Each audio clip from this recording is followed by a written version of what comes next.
बिस्मिल्लाहिर्रहमानिर्रहीम। लाखों करोड़ों दरूद नबी करीम सल्लल्लाहु अलैहि वसल्लम की ज़ात और उनकी आल पर। मोहम्मद नज़ीर खान DGISPR ने एक अहम प्रेस कॉन्फ्रेंस की 9 मई के वाक़यात के हवाले से, जिससे उनका गम गुस्सा नज़र आ रहा था। जेन्युइन तौर पर उनका गम गुस्सा बिल्कुल वैलिड था। 9 मई जैसे जो बहुत शर्मनाक वाक़यात हुए, जिससे पूरी कौम शर्मिंदा है और हर कानून पे अमल दरामद करने वाला शहरी, एक पुरअमन शहरी, एक महज़ब शहरी, आइन पे अमल दरामद करने वाला जो शहरी है, वो हमेशा इस वाक़यात की मज़म्मत करता है, करता रहेगा। फिर दूसरी तरफ जो है इमरान खान से माफ़ी का मुतालबा किया गया और कहा गया ये इंतशार पसंद टोला है जिसने नौजवानों की जीनसाजी की, नौजवानों को इदारों के खिलाफ भड़काया, नौजवानों के जिन में ऐसे मवाद डाला जिसकी वजह से नौजवान जो है इदारों के खिलाफ हुए। फिर वो मवाद इतना बढ़ता गया, ऐसी जीनसाजी हुई कि 9 मई जैसे वाक़यात हुए जो बिल्कुल शर्मनाक है, काबिल अफ़सोस है, काबिल मज़म्मत है। तो इस हवाले से फिर इमरान खान को आके कौम से माफ़ी मांगनी चाहिए और इमरान खान कौम से आके एडमिट करे कि जो 9 मई का मास्टरमाइंड था, प्लानर था, वो इमरान खान खुद था और उसने ही नौजवानों को इस काम पे लगाया। नौजवानों को उसका ये एजेंडा था, वो किस एजेंडे पे काम कर रहा था। इसी तरह कहा कि इमरान खान कौम से माफ़ी मांगे। फिर DGISPR ने कहा कि जो केसेस पेंडिंग हैं मुल्जमान के, उनके ऊपर फैसला होना चाहिए। ये बिल्कुल जो केसेस अदालतों में चल रही हैं, उनका जल्द अज जल्द फैसला बिल्कुल होना चाहिए कानून के मुताबिक जो है।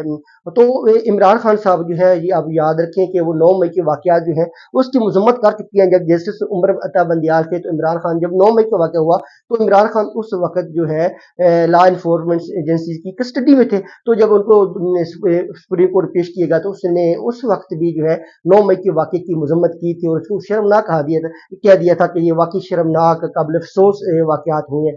तो इमरान खान साहब ये समझ गए हैं कि ये जो वाक़या हुआ है, इससे PTI को बहुत ज़्यादा नुकसान पहुँचा, उनको नुकसान पहुँचा। ये वो वाक़या कैसे कर सकते हैं जिससे उनकी अपनी ज़ात को, उनकी सियासी जमात को, उनकी कारकुनों को, सपोर्टर्स को इस तरह की अज़ियतनाक मरहले से गुज़रना पड़े, उनके खिलाफ बेताशा केसेस बने, उनके लिए जो ज़िंदगी है वो बड़ी अजीरन हो जाए, उनके लिए मसाइल हो, उनकी चादर चार दीवारी का तकद्दुस मंवा लो। तो वो कहते हैं कि इसका बेनिफिशियरी तो PTI बिल्कुल नहीं है, इसकी बेनिफिशियरी कोई और है। इसलिए जो है एक जुडिशियल कमीशन बनना चाहिए जो ये सारे मामला देखे कि ये वाकया हुआ कैसे, इसके मुरक़ात क्या थे, काजेज क्या थे और इसका बेनिफिशियरी कौन है, मास्टरमाइंड कौन है, प्लानर कौन था, ये वाकया किसने करवाया, क्यों करवाया, कैसे हुआ, ये कब इसकी प्लानिंग हुई, कब इस वाकये को तरतीब दिया गया।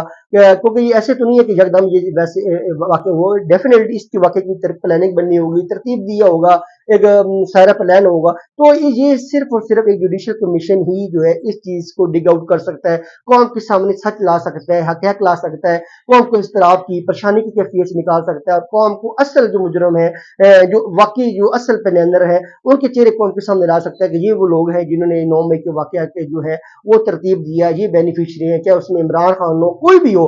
ये जुडिशियल कमीशन का काम है कि वो सच जो है वो कौम के सामने जो है वो ला सके। तो DGISPR ने भी इसके हवाले से एग्री किया कि जरूर जुडिशियल कमीशन बनाया, लेकिन DGISPR ने कहा कि अगर आपने जुडिशियल कमीशन बनाना भी है, फिर वो ऐसा बनाए कि जो 2014 के वाकयात को भी इन्वेस्टिगेट करे कि कैसे सिविल नाफरमानी के तरीके लिए, कैसे बिजली के बिल जलाए गए, किस तरह धरने होते रहे, किस तरह जो है पार्लियामेंट और दीगर बिल्डिंग्स के ऊपर अटैक होते रहे। बिल्कुल होने चाहिए। जो जो मुल्क के अंदर अफसोसनाक वाकये हुए हैं उनके ऊपर जुडिशियल कमीशन बनना चाहिए। ये वक्त की जरूरत है, सच कौम के सामने आना चाहिए।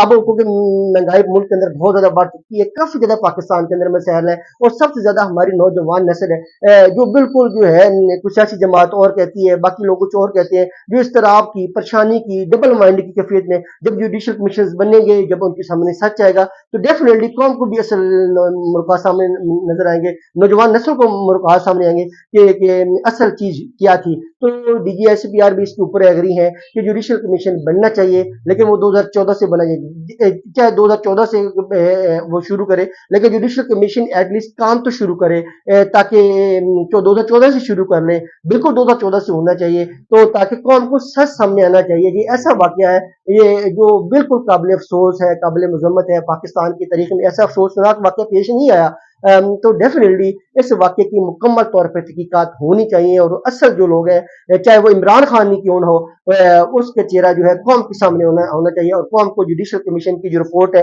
وہ بالکل ایز اٹ قوم کے سامنے پبلش کرنی چاہیے.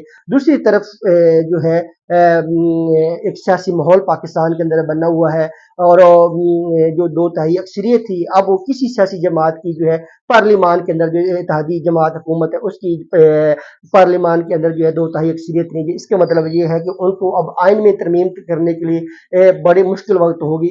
پی ٹی آئی کے ساتھ ان کو درکار ہوگا تب جا کے اگر وہ کوئی آئین کے اندر مطلوبہ ترمیم کرنا چاہتے ہیں تو آئین کے اندر ترمیم ہوگی.